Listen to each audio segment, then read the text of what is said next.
If you want to predict the future, you have to start with Isaac Newton.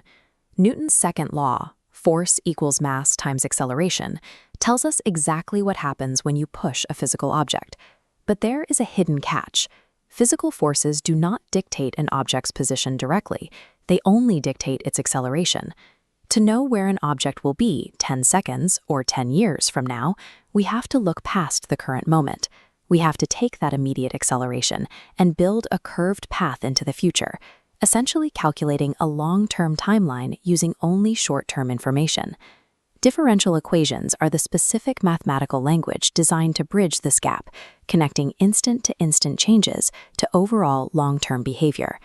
In practice, this is difficult. Gravity, friction, and sudden shocks mean that our models must be highly adaptable to environments that are often chaotic and unpredictable. Ultimately, a differential equation acts as a predictive machine, a tool that translates the messy reality of the present into the structured math of the future. To understand these machines, we can look at a classic mechanical model, a mass attached to a spring, paired with a dashpot, which functions as a fluid-filled shock absorber. The behavior of this system is captured by a single central equation. If we isolate the left side of this equation, we find the system's physical traits. The m represents the mass, the b accounts for the friction in our shock absorber, and the k measures the stiffness of the spring. In the homogeneous case, we set the right side to 0. This shows us how the system behaves when it is left entirely alone. Without any external influence, the mass simply oscillates until it eventually settles back at equilibrium. This left side represents the system's identity. It is the inherent physical nature of the machine, regardless of what is happening in the world outside. But the right side of the equation represents that outside world, the external forces and input signals that disrupt the system's peace. To find the mathematical fingerprint of our system, we must see how it handles a sudden, violent change. We hit it with a theoretical hammer. The mathematical version of this blow is the Dirac delta function.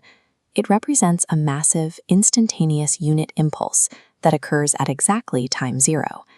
The reaction to this shock is the system's impulse response, or weight function.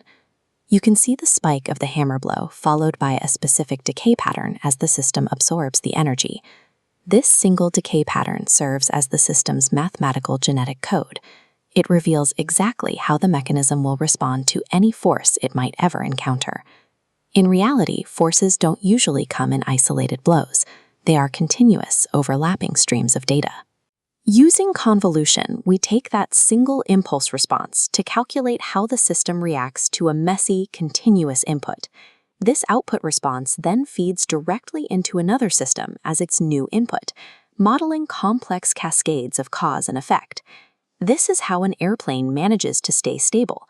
It uses the phugoid equation to automatically chain together corrections in pitch and velocity, constantly reacting to the environment to return to equilibrium.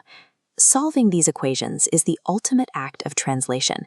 It turns the chaotic forces of the world into a structured machine, revealing the long-term future hidden within a single moment of change.